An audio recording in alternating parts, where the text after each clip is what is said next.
Welcome, guys, to How the Frack We Got Here, a show that takes the news and events of the week and try to make sense out of it all. I'm your host and most Will Buchanan, and on this show, we simply are all about the facts. There are plenty of news stations out there that simply want to do anything short but inform you. Here at How the Frack We Got Here, that's all we believe in. We go up to the left, we go up to the right, we go up to the middle of independence. We go after all sides because there's more than one side of the story to everything. And you need to know it all in order to actually formulate your own opinion. And that's what we try to do here at How the Frack We Got Here. Thanks for listening, and hold on. It's going to be fun. All right, guys. Today's date, April the 17th, 2024, and this is How the Frack We Got Here. I'm your host and most Will Buchanan. How the Frack We Got Here. We do take the events of the week and try to make sense out of it all. Before we get started, guys, let you know that we are a news podcast, which means that we only take news from the most reputable sources from award-winning journalism. We do not do sensational news like Fox News, The Blaze, The Daily Beast, or whatever extreme left or extreme right publications. We simply do not do them because we only want to give you the facts, just the facts, and nothing more. At the same time, guys, we do try to watch our language, but sometimes words do fly. At the same time, there may be videos that may be shown that might be too intense for younger viewers, so viewer discretion is advised. Aside from that, welcome. So, how do we actually start this? Because I really do believe in a lot of things, and before I play that, it's good to see good news, but, let's be honest, it's Trump. Let me just go with that.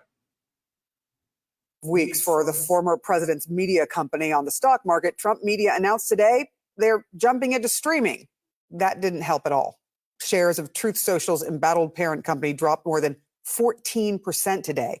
Its second consecutive day of double-digit losses. It's now plummeted more than 70% from its all-time high just last month, a plunge President Biden noted on the campaign trail earlier today. I have to say, if Trump's stock in the Truth Social, his company, drops any lower, he might do better under my tax plan than his. Boy, did that get a laugh. Joining me now, Pulitzer Prize-winning investigative journalist David K. Johnston. He's covered Donald Trump for more than 30 years. All right. So why is the stock dropping so quickly? Because this company only had $4 million of revenue and it lost $58 million. And Donald has announced he plans to sell millions of additional shares to raise capital. It's called watering the stock. It's like when a bar puts water in the gin bottle. So who benefits? I mean, can Donald Trump come out of this with a heck of a lot more money and investors get essed over? Can he come out well?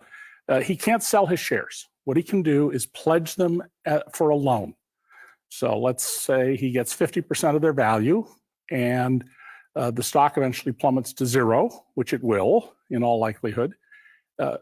His bank shorts the shares that they can cover from him. When the stock falls, they will get all the money back. And if they loaned him 50% of their value, they double their money minus their costs. And Donald, the loan that he got, it's paid off when the deal is closed. So the only people who are going to lose here are people like Marjorie Taylor Greene, who to show their support for Donald, bought the stock and are holding on. So that's the funny part about all this. This was Doritos media group, because keep in mind, a while back, which feels like eons now, Donald Trump was facing a $400 million judgment.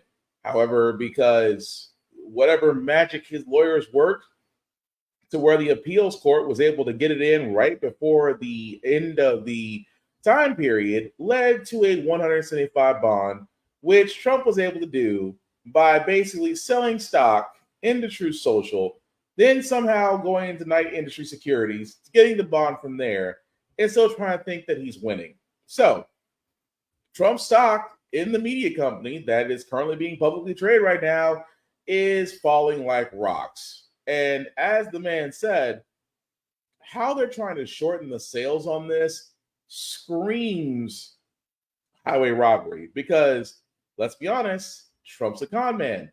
Con men always, in the end, never steal from anybody. They just have them willingly give them money with a smiling face.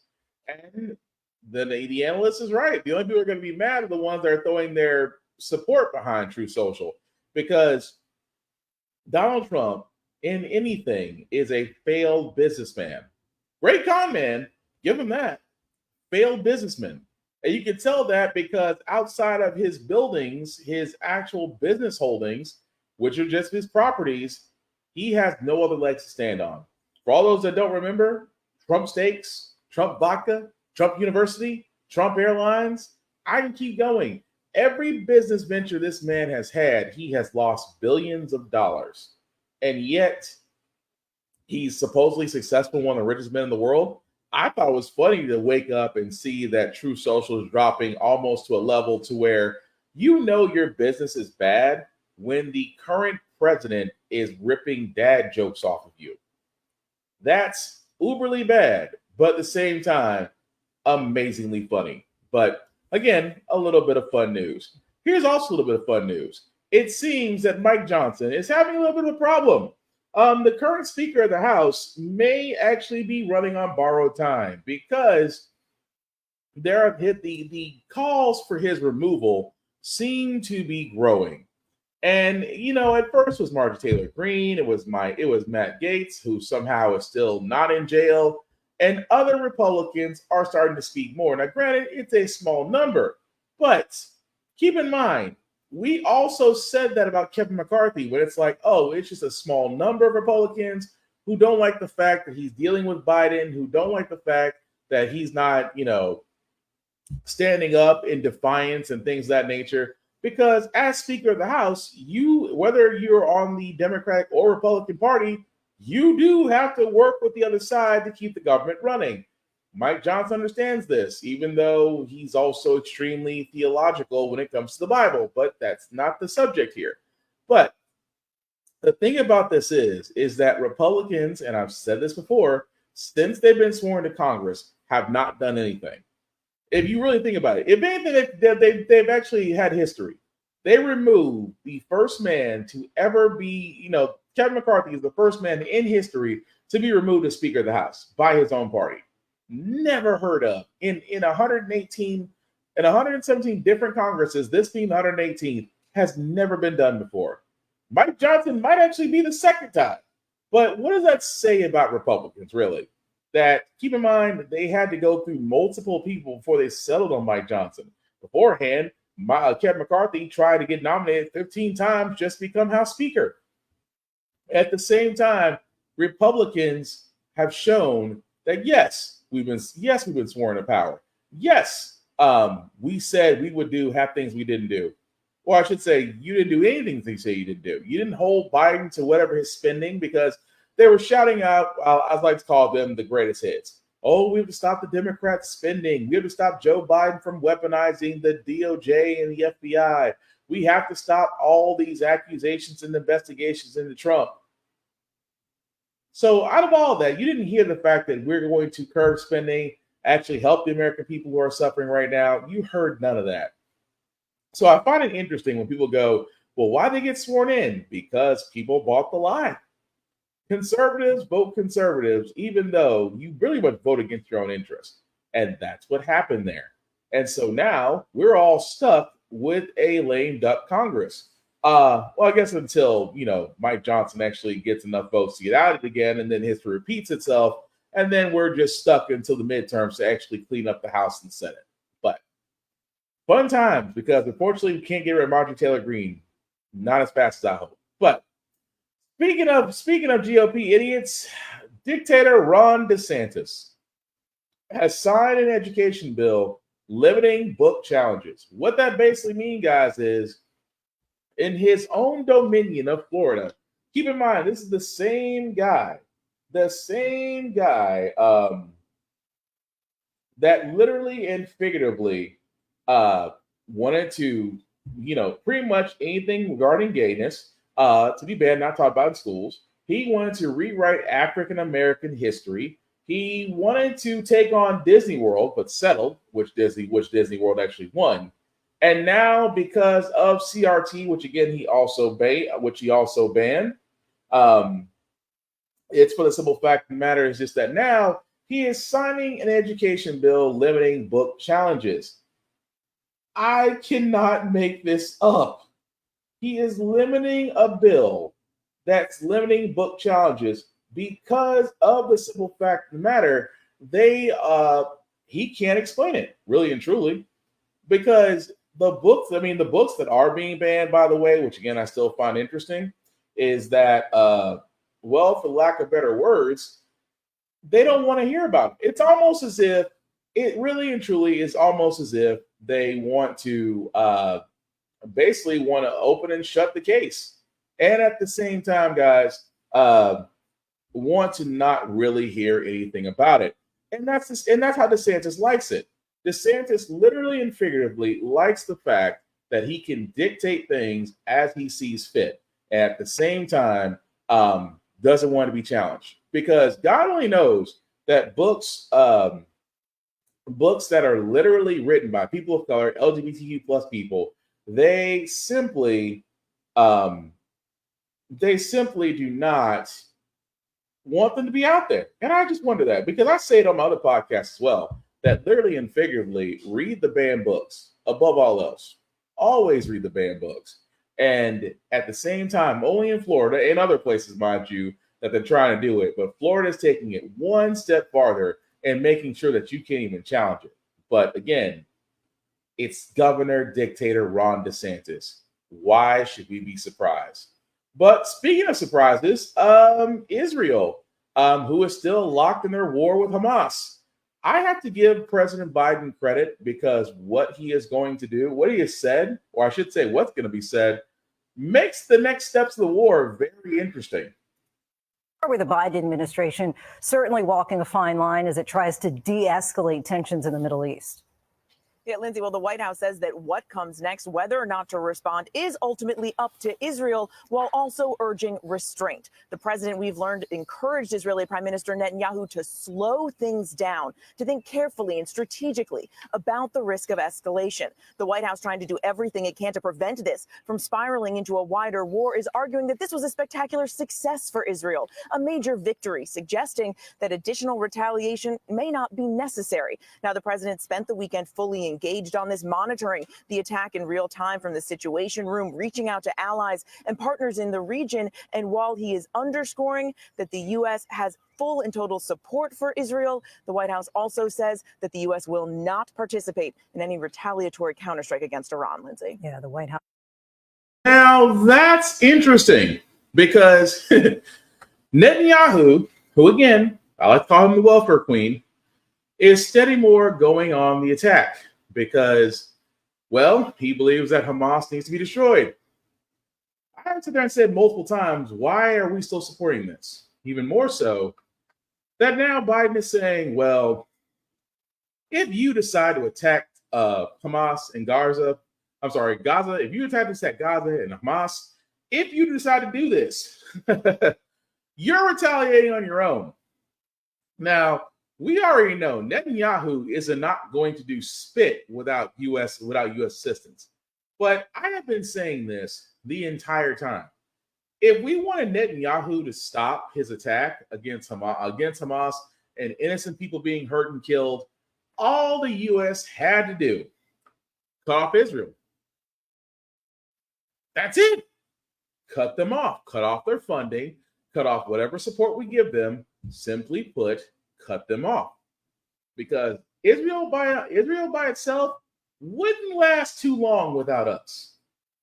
At the same time, we have seen so many calls for ceasefires, calls to stand up against Israel, because again, anything pro-Palestinian, as you guys have noticed, gets cut off. Don't believe me? There was a valedictorian, top of her class at USC, who is pro-Palestinian. I'm guessing you wonder where I'm going with this, if you haven't already figured that out already. Her valedictorian speech has been canceled. I wonder why. Presented a serious challenge for colleges. We've seen it all across the country. Now USC is not allowing its valedictorian, who's publicly supported Palestinians, to give a speech at next month's commencement, citing security concerns. It is a decision that has been praised by several pro-Israel groups, but criticized by the country's largest Muslim civil rights organization. The student at the center of this controversy joins us now, Asna Tabassum. Asna, thank you for taking the time to speak with us. I want to start with this statement that the college provost said, in part, that the intensity of the feelings around allowing you to speak, quote, escalated to the point of creating substantial risk relating to security and disruption at the commencement, pointing out harassment and violence seen on other campuses. But, you know, I know you had a meeting with them. I'm wondering, did they tell you anything specific, a specific threat that was made against you, or have you had any specific threats made against you? Yeah, thanks so much for having me. I will have to say, no, nothing specific was, offered to me. No specific details regarding security threats or safety concerns were offered to me. So a lot of people, and you kind of, talk about this a little bit, but a lot of people, the criticism of you, your classmates, some of them feel like that this goes back to a link. You've talked about this. It's posted on social media to a site there. Another person created this, we should point out. You did not create it. You posted it to a site. Some believe it contains anti-Semitic views, really some vile anti-Semitic views, including calling for the abolishment of the state of Israel. So do you think that's part of it? And do you believe the state of Israel should be abolished? So when it comes to abolishing the state of Israel, I do want to point out the rest of the link. And so the very next sentence talks about the peaceful coexistence of Arabs and Jews. And I think it points to what I've been saying since the beginning of this issue, which is that I'm committed to human equality and to human rights. And so this link, I encourage people to look at it in its entirety rather than looking at one specific example. For example, it's discussing both the one state and the two state solution. It's discussing the history of the region. And I think that there's important information for people to understand on their own and come to their own conclusions about. When it comes to abolishing the state of Israel, I will say I want to abolish apartheid. If there is one state and two state in there, you could see a two-state solution. I think the abolishment of Israel is what bothered a lot of people, but you would advocate for a two-state solution so Israel would still exist and then there would be a Palestinian state. Is that what I'm hearing? So no, I'm not necessarily committing to a one state or a two state solution. I'm simply saying that this information on the website offered information from multiple perspectives. And so my endorsing of any one single perspective is unfounded. Okay, so USC has said this is not meant to infringe upon your free speech. Do you feel like it's doing just that? So in its most technical terms, the ability to give a speech at commencement is a privilege, right? It's not necessarily free speech. But what I will say that, I expressed my views and I expressed my views online, and the hatred that was leveled at me because of myself expressing these views, I think ultimately was part of the reason why USC caved in. And so whether free speech in its most technical terms is being debated here is maybe up for debate, but I will say speech is an issue and speech is being stifled. What were you going to speak about? I mean, there's a lot of talk about what you posted, that link, and what your beliefs may be. Were you going to talk about that at graduation, or were you going to give a different kind of speech?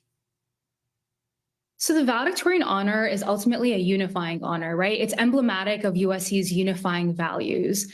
And I think I take that to heart. I wanted my speech to be in the genre of a valedictory speech. And so that being said, I wanted to impart a message of hope. I also wanted to impart a message of responsibility, right? We are given a wonderful set of higher education. We have been given the knowledge of learning how to learn.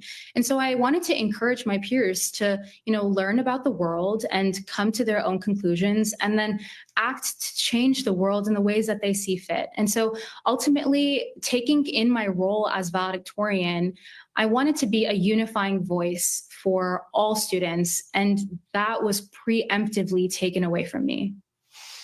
All right, Asna, thanks so much. So, yeah, imagine, now keep in mind, guys, for all those that have been valedictorians, I mean, I was almost one, but I got screwed, but that's neither here nor there.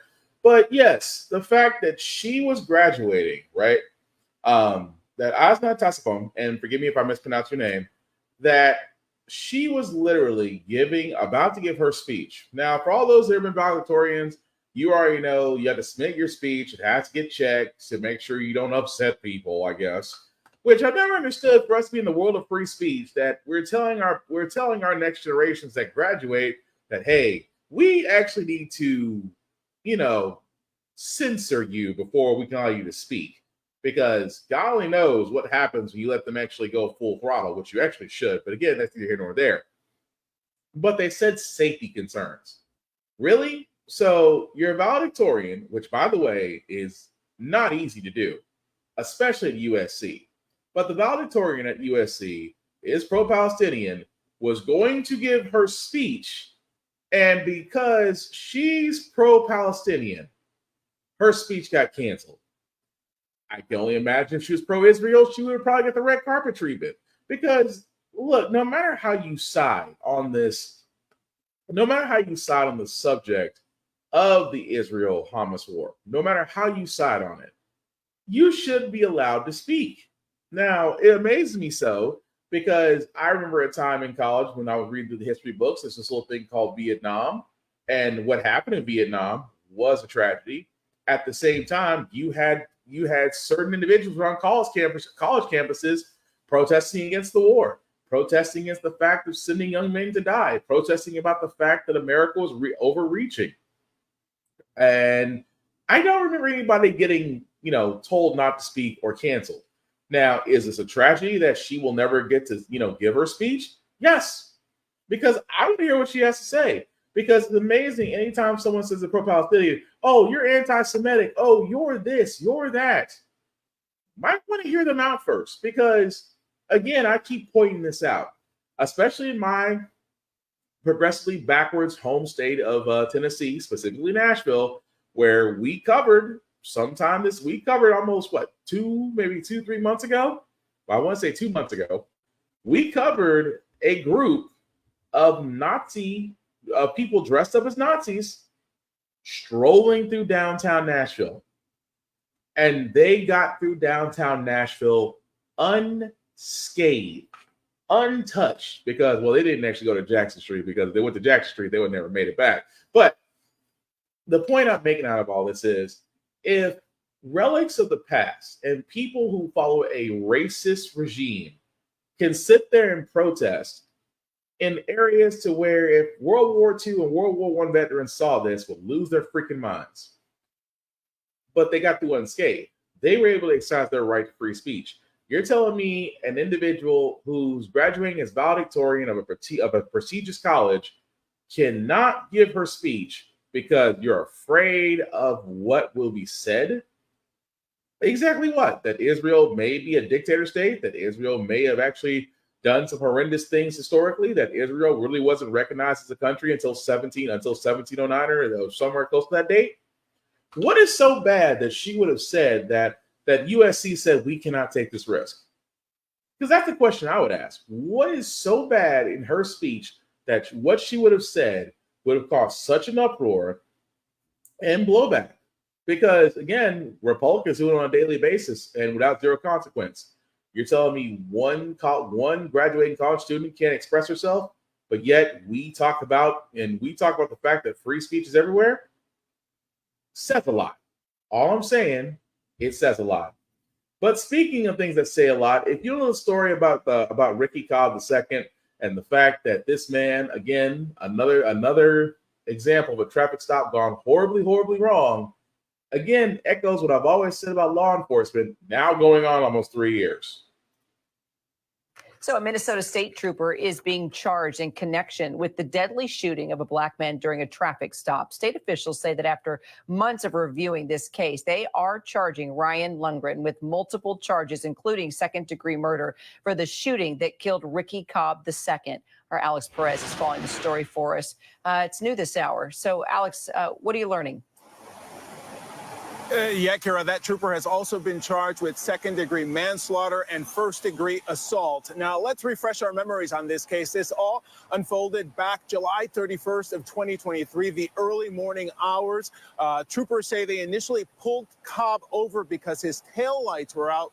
But once they ran his information, they determined that a neighboring county was actually looking to speak with him on an accusation that he violated a domestic order of protection. Things then escalated when Cobb was asked to step out of the car, and he refused to do so.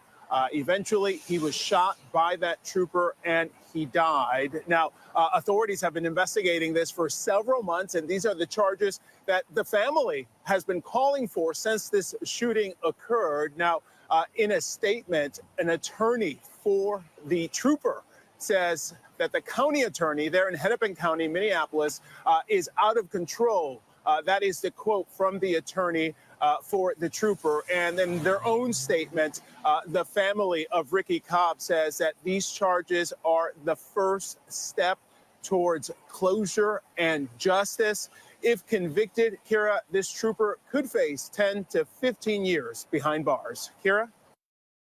So the question I got out of all this is, and I say this all the time, that and again, it never ceases to amaze me about law enforcement. I hate to sound like a broken record, but I gotta call it what it is.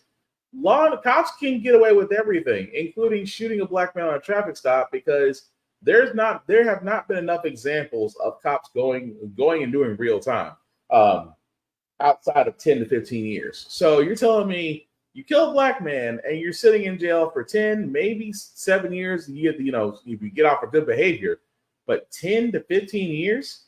On top of that, cops don't know how to de-escalate things. And again, I will still sit here and say this, that there needs to be a redevelopment in law enforcement. There needs to be retraining. There needs to be tighter qualification. There needs to be a filtering process. Because again, how many times have we seen a traffic stop go horribly, horribly, horribly wrong that did not need to? Especially in this case where the officer here, the state trooper here, I should say, took it one step farther to the point to where a black man's life ended. How many times do we keep hearing the same situation, but it's a different life being taken? At the same time, even though the trooper is on trial, but at the same time, the most he could probably get is 10 to 15 years. I keep saying this. You want to stop certain things? Because what usually happens, the cop may or may not get off, depending on the jury. The cop then gets sued for wrongful death by the family. And again, a settlement's done. That's usually the revolving clock that usually happens. But here's the thing I point out, and I've pointed this out before. I'm not the only one that has done this. Killer Mike has said this as well as countless others. If you want something to stop, attack the money. And I've said it before, and I'll say it again. The police pension fund should be used to pay out to the victims of these officers. So anytime these officers have killed someone in line of duty in cold blood, or just off the fact that they just reached for the gun first, then their pension should pay out to the families. Watch how quickly shootings stop. Watch how quickly failed traffic stops. Watch how that quickly stops. Because when your pension is paying out to these families and you're watching that money go by, oh, you bet your butt things change very quickly. But I've also sat there and said that law enforcement has to be reformed. But thanks to a certain senator who tried to be a president, who is now, Sambo shooting his way to trying to be Trump's VP, but we'll get to him momentarily. But yes, he was the reason why the George Floyd police reform bill was killed. But again, I really hate to keep saying this, that every time we see a failed traffic stop, and law enforcement, again, will refuse to call it their own, and yet they wonder why people of color will never trust law enforcement. They keep wondering, and we keep seeing examples of why. But again, you train longer to be a plumber, a contractor, electrician, or a nail technician than you do for a police officer. Again, call me I'm wrong, but like I said, 6 months or less in the academy, and you're right there out there protecting and screwing up. Just saying. But moving right along, guys, I wanted to cover this story as well because Governor Sarah Huckabee Sanders, Jesus, I never thought I'd say that name. I never thought I'd say that name in that sentence in that entire order.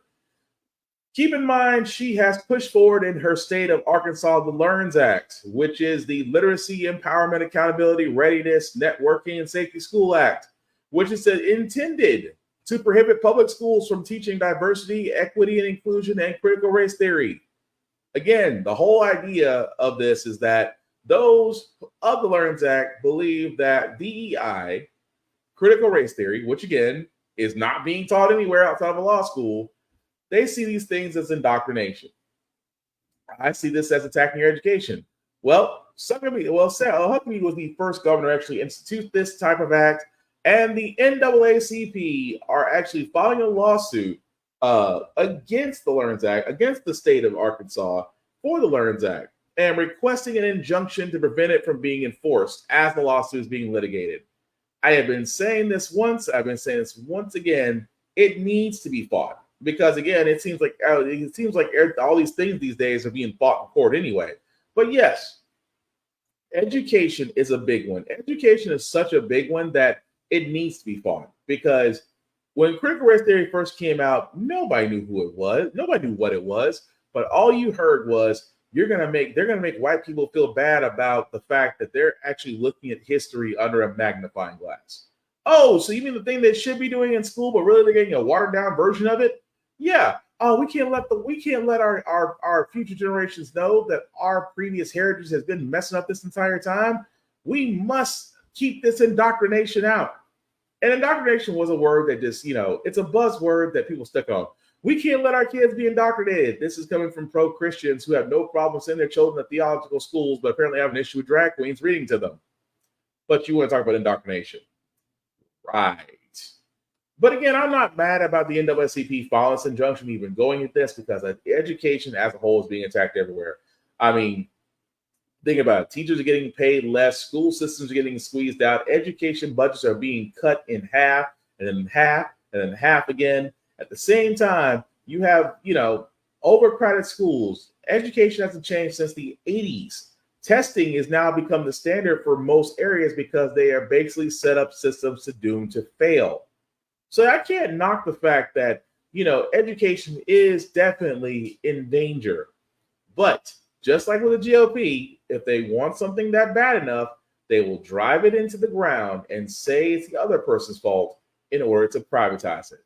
It's only a matter of time before they try to do the same in education, especially here in the South. But again, I digress, as we will sit there and wait to see what happens from that lawsuit. RFK Jr. Has ruled out his libertarian run as president. Robert F. Kennedy Jr. Again, we covered him. This is the same man that went on CNN and sat there and said that the current president is a bigger threat than Trump ever was because Biden is weaponizing the DEA. He is weaponizing the FBI and the DOJ. Yeah, it's kind of crazy how a man that sounds like he needs a throat lozenge every 5 seconds is going to sit there and say that he's basically being prevented from speaking because the current president says so. And he wonders why he never got any traction. Well, fortunately, RFK, thanks for coming. Thank God you're not getting any farther. I'm just saying. But speaking of my home state of Tennessee, and I keep pointing this out as well. See, in Tennessee, guys, especially Chattanooga, is the Volkswagen plant. Volkswagen, that plant has been there since, dear God, going on almost 40 years. Anyway, you're probably wondering, why am I bringing up the Volkswagen, the Chattanooga Volkswagen Tennessee factory? Well, because what's actually happening now, if you haven't noticed, unions are becoming a thing, as they should. You should unionize in your area or your location or your profession if you have it. If you have one, I highly recommend it. If you don't have one, start one. Because again, negotiating on your own against the corporations and companies never works out well. But unions will always hold people accountable. And again, we have seen the union strikes that have happened, especially in the most recent months. And the fact of the matter is, those unions have won. Why is this a problem?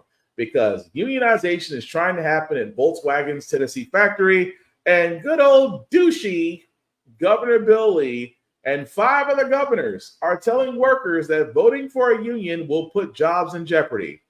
How else can you scream union intimidation tactics? Because what they're saying is that as of today, 4,300 workers at the plant Chattanooga will be voting to see about wanting to join the United Workers Auto Union.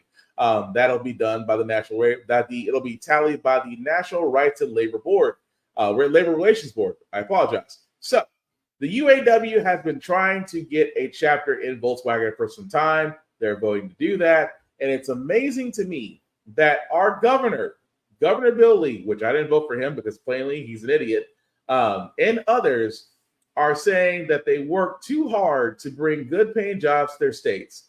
Well, yes, because you bent over backwards and gave tax breaks to all of these great companies.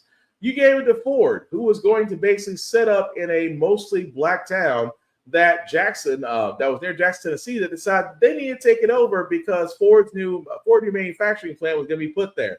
However, it's amazing now that, beforehand, they could care less about you. But they're trying to say that unionization, and this is the part that kills me, they're trying to say that a unionization will stop growth in its tracks. Where in history has unionization ever stopped progress? Because that's what they're trying to see. Because quote unquote, Governor Bill Lee is saying, we are seeing the fallout of the Detroit 3 strikes with those automakers rethinking investments and cutting jobs. Putting businesses in our states in that position is the last thing we want to do. He's not saying what he should be saying about the Detroit 3. He's not saying what Ford and Stellantis and GM have done, because nobody complains about the profits that these three big automakers have done. But the fact of the matter is, the workers, also the UAW, did go on strike. And yes, what those big three tried to do was cut jobs in retaliation. And at the same time, the UAW stood there and said, okay, we're going to strike at the most important sites and get your attention for losing money. Because keep in mind, those workers at those big three did get raises, did get more benefits, did actually get more improved working conditions in their favor, all because of unions. So again, it is amazing to me that Bill Lee is going to sit there and say that, well, they were rethinking investments and cutting jobs. Where were the big three going to go? Because, yeah, you can go to Mexico. Yeah, you can go overseas.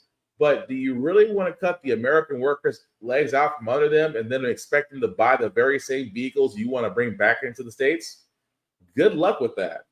At the same time, Ford, GM, and Stellantis all saw the light. They went ahead and paid them. Now imagine what would have happened if they just went ahead and paid them from Front Street. If they paid them from Front Street, this would be the end of it. So again, that being in Chattanooga, this being in the South, this being that Governor Bill Lee is trying his hardest, along with other governors, to basically do union intimidation tactics, union busting, if you will. And again, I'm saying best. I am hoping that those 4,300 workers at the Volkswagen plant in Chattanooga do the right thing, unionize, because you should. Unions work. It's been a proven track record, and again, you cannot trust corporations to basically negotiate on your own, because they will look you over, but they cannot look over people when you're actually voting and working in numbers. Again, unions work.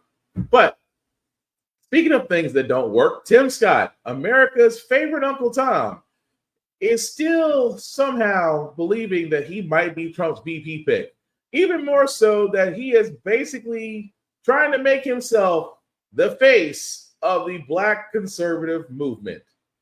Guys, I cannot make this up because, and again, I point this out because it needs to be pointed out. Black conservatives, I'm not saying you don't exist. I've said many times on the show, I am certain there are Black conservatives out there, maybe some intelligent ones, maybe ones that just watch Fox News repeat everything, or like Candace Owens, you're basically gearing up trying to get a paycheck by just being their Sambo. But the thing about Tim Scott, outside of the fact that he has done nothing, outside of the fact that he is a failed presidential candidate, outside of the fact that, he didn't really have plans put in place, he was basically being the only Black person on an all-white party doesn't scream well for you. At the same time, sounding like Fox News 24/7 doesn't help you either. So in this case, he has decided now that he's going to be the face of Black conservatives. And Black conservatives, if you ever do come across my podcast, I want to know, do you really think Tim Scott's an idiot, or you think he's the next, or you think he's the second coming? Because he is launching, as far as reaching Black voters from a conservative side, he is launching a series called America Starting 5, with other Black Republicans in Congress in order to reach Black conservatives more and also to reach more Black voters as they will discuss politics, race, and the 2024 election. Are you freaking kidding me? I kind of want to watch one episode of this because I want to sit there and come back to you guys and say it's exactly what I thought it was. It's pandering to the most. You know, it's basically putting Black people in front of white people and saying, hey, racist white people, you can feel comfortable because we think and act just like you. I'm just saying, I would be curious to see it. I think I will actually find out about when that plays because, again, with Tim Scott, he is pandering for a job. That is it. And some people would sit there and say, well, yes, you could have a Black VP. You could also have a woman VP. Trump, if he somehow stays out of jail so in order to receive the nomination for president, I mean, it is possible. But again, Tim Scott is doing what he does best, trying to secure the next bag. And VP looks good. At least he thinks it looks good. I think he needs to learn a lesson from Planet Owens, though, because Planet ain't got a job no more. But, you know, again, what ifs. But before we get to our feel-good news segment, guys, I worry about the two things here. Number one, the Supreme Court. The Supreme Court is still overly conservative because, again, we have seen the decisions that a conservative Supreme Court has done. You've killed Roe versus Wade. You have killed a part of affirmative action regarding college interests because 4 Asians decided to go after Harvard and say Harvard denied them because they were Asian, and yet completely killed DEI everywhere. By the way, those 4 Asian students still didn't get into Harvard. But again, this is all with a conservative-leaning Supreme Court. Now, when you think of the idea of homelessness, of course, it is tragic. It is terrible. It could be prevented. It could be helped. But now that case is going to be picked up by the Supreme Court. Again, my caution level is pretty freaking high. Sprawling encampments of unhoused people dotting many of the country's biggest cities are ubiquitous reminders of homelessness here in America. But now a growing number of communities are taking what's being seen as punitive approach to clear them out, making it a crime in some places to sleep outside, even when some say they have nowhere else to go. So is it cruel and unusual punishment? The Supreme Court will tackle that question next week. And Devin Dwyer reports for us from Grants Pass, Oregon, about what's at stake.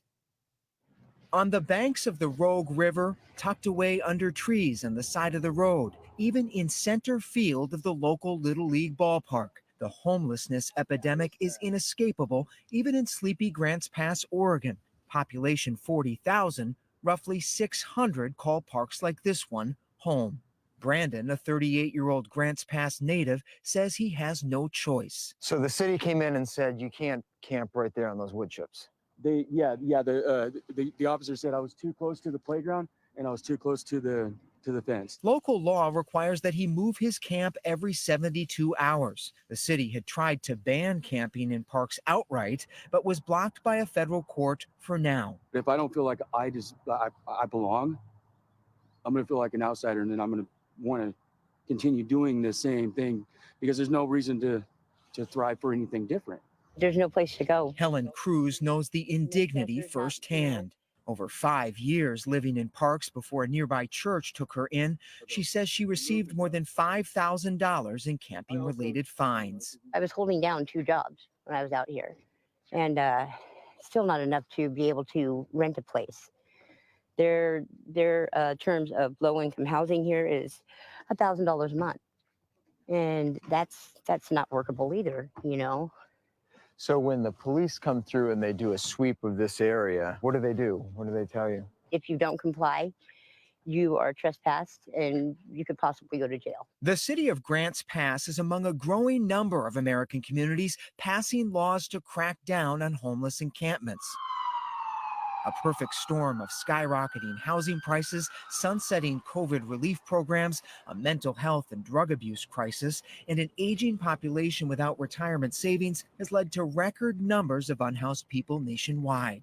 For all intents and purposes, a lot of the behavior you see here today is illegal. And then our community will ask, well, what are you doing about it, Chief? Chief Warren Hensman says his officers are caught in the middle. We have community members in Grants Pass that are afraid to come to their parks. We've had shootings in our parks. We've had fights in our parks, chronic drug abuse in our parks. So much of our citizenry are not walking through our parks. In 2013, the city passed an ordinance banning anyone from using a blanket, pillow, or cardboard box for protection from the elements while sleeping in public. Local Representative Dwayne Yunker says it was intended to crack down on unsanitary conditions and crime. Critics of Grants Pass say the council has tried to criminalize homelessness. Is that what's going on here? We do have a responsibility to keep people safe. And that's the struggle, is how do we keep everybody safe? Is it safe to have a kid play in the park where there's a tent 20 feet away? I don't know what the people in the tent are doing. But with no public shelters inside city limits, a group of homeless residents alleged the new law was cruel and unusual punishment. They sued in federal court and won. We're fighting between what the law is telling us and what the people want us to do and trying to make everybody happy. That's a big, huge struggle for us. City government. Criminalizing the victims of our failed housing policy is morally wrong and it's unconstitutional. And that's essentially what the city of Grants Pass has done by making it illegal for someone to exist while being homeless. I had a beautiful vegetable garden. I love to cook. Laura, a 55-year-old Grants Pass native and mother of 3, says homelessness hit suddenly after her husband died in 2021 and health problems sent her to the hospital. Have you been ticketed by the city? Yeah. I have over a dozen citations. And what are the citations for? Mostly for scattering rubbish. And that means that anything outside of your 8 foot by 8 foot diameter limits is considered rubbish, trash. Her home is now a tent in this park. I needed a little bit of color out here. A single daffodil, one small sign. Laura is clinging to hope. There's those of us that are struggling and fighting and taking one step out as we're digging out of the hole. You have nowhere else to go. Yeah. Yeah. But across the river, you've got 78 beds in this building. It's only half full. Why is that? Well, there's a lot of reasons. So this is what we call our 30-day dorm. Brian Boteller says the doors are open at the only private homeless shelter in town, the Grants Pass Gospel Rescue Mission. For over 40 years, it's provided warm beds and meals, but with religious requirements. How many times a day do they go to chapel? Twice a day, our guys go to chapel. They go to chapel once in the morning, once in the evening. The Lord said, learn a lesson from this unjust judge. Residents must also quit smoking, drinking, and drug use and give up their pets. The Ninth Circuit said that it's cruel and unusual punishment on the part of Grants Pass to cite and fine some homeless folks for living in the park when there's nowhere else to go.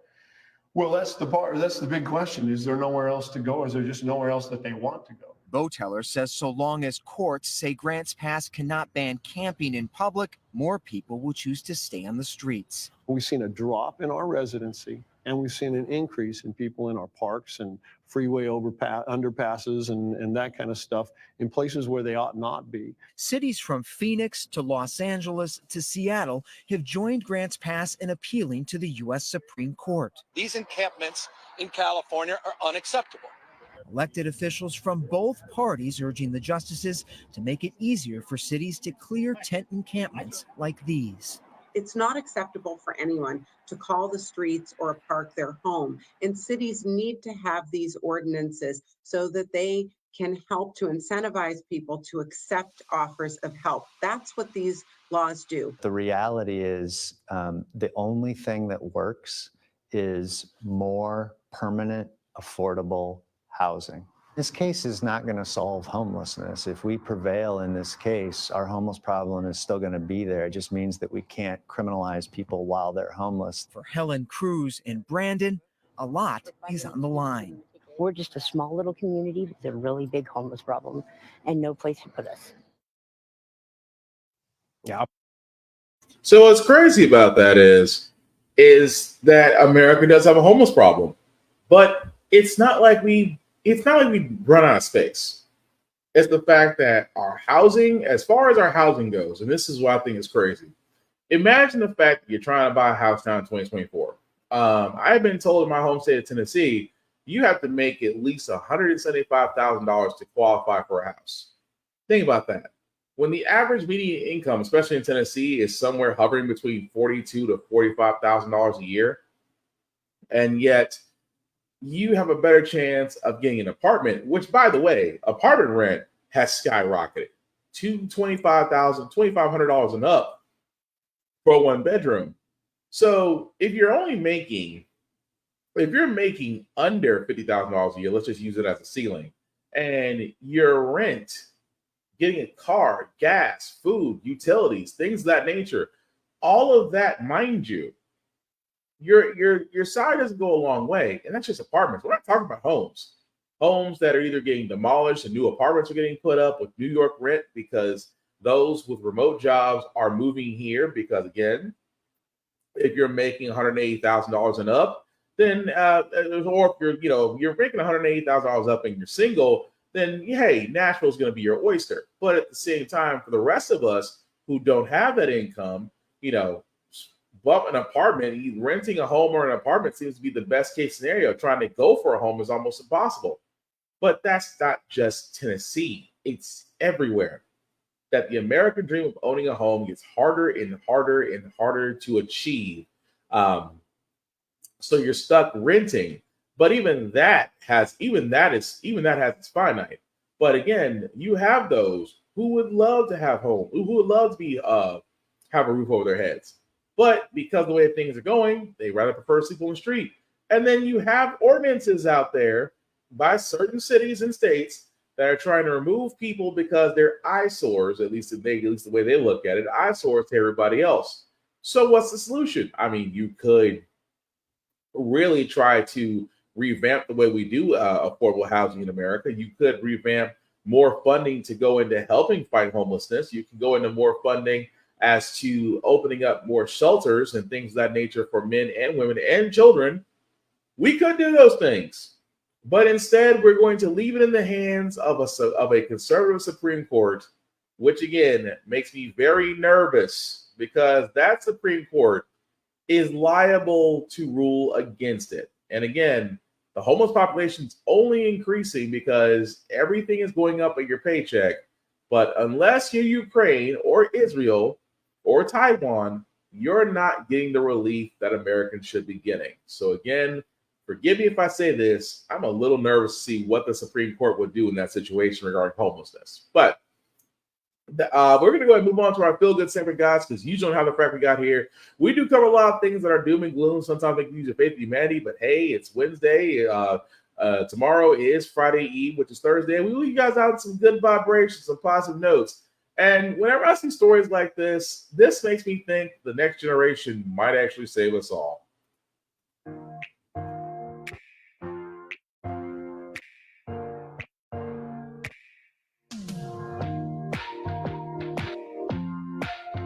Watching my son go through the Disney Dream Academy has been amazing. It's like a little fire has been ignited in him.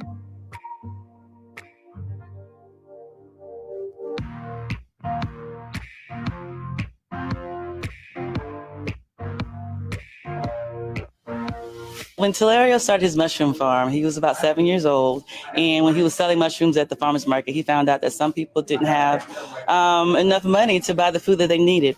And so he was very passionate about trying to help them. And so he started a little backyard garden and he wanted to do more. And that's how the nonprofit started. The community has been amazing helping him. Someone donated an acre of land to him so he can have his urban farm. So he's received grants and people come and volunteer and help him harvest, help him weed.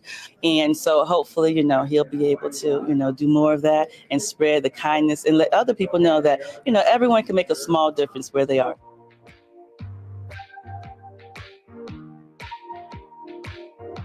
I want you to be better than me. I wanted to give you a little opportunity to come with me to Shark Tank. Okay, Yeah. cool. Are you going to be available? I am, 100%. I didn't tell you when it is. I'll be available anytime. That was a big surprise. That one got me extremely excited for that opportunity. I'm very amazed and I'm very happy.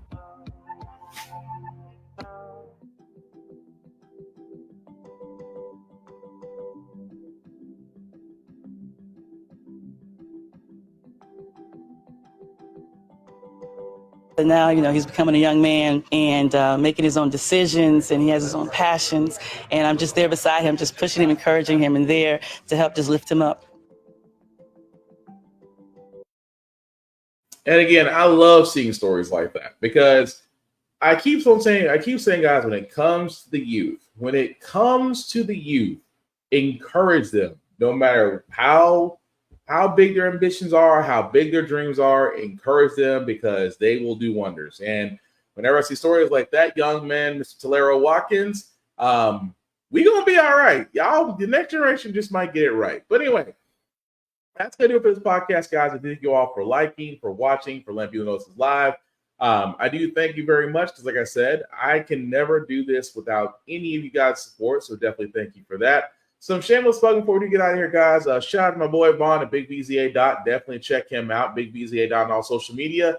Also, check out blurrstation.com. I keep telling you guys, this is the new wave. This is actually how we build our table as our next. This is actually our bastion of new media for television shows, for movies, for comics, for animation.